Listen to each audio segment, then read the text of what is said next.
হঠাৎ স্যারের চাকরি ছুটি। কেউ ভাবছে চাকরি গেছে, বেশ হয়েছে এবার। কেউ বা ভাবছে চাকরিটা নাই, করব কি যে এবার। কেউ করেছে চাকরি চুরি, কেউ নিয়েছে টাকা। একবারও কেউ ভেবে দেখেছে শিক্ষক নেই স্কুলে, তাই স্কুলগুলো সব ফাঁকা? আমরা কি কোনো ভুল করেছি পড়তে এসে স্কুলে? ভাববো কিভাবে আজকে স্কুলে আছেন যে স্যার, কালকে যাবেন চলে। জড়িয়ে ধরে বললেন, স্যার আসবো না আর স্কুলে। হঠাৎ স্যারের এমন কথা বুঝতে পারিনি খুলে।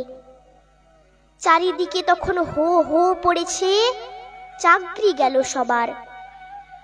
ক্ষতিটা যে কার হলো জানি না, ডুবলো ছাত্র সমাজ, এবার ডুবলো ছাত্র সমাজ।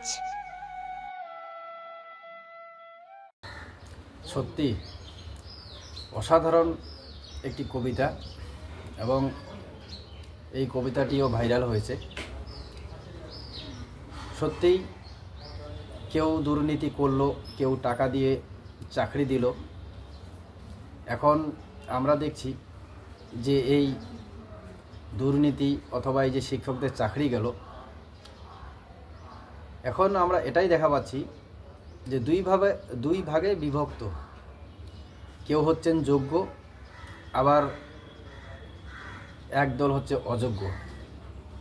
এটা শুনতে বা ভাবতেও কেমন লাগছে যে শিক্ষকদের মধ্যে আমরা দুভাগে ভাগ করে দিচ্ছে আমাদেরকে, এবং আমরাও এই ভাগটা মেনে নিচ্ছি, যোগ্য অযোগ্য। তো শিক্ষকদের মধ্যেও যে অযোগ্য থাকে, এটা আমাদের সমাজে এখন অযোগ্য শিক্ষক আগে বললে কেমন লাগতো, কিন্তু এখন আর মনে হয় সেরকম কারো মনে বা বিবেকে লাগবে না আর। কারণ এটা এখন মানে ট্রেডিং চলতেছে যে যোগ্য শিক্ষক এবং অযোগ্য শিক্ষক দুই ভাগে বিভক্ত। কিন্তু এই যে সাধারণ গড়ের এই সব ছোট্ট ছোট্ট বাচ্চারা, এদের কথা কজন চিন্তা করছেন?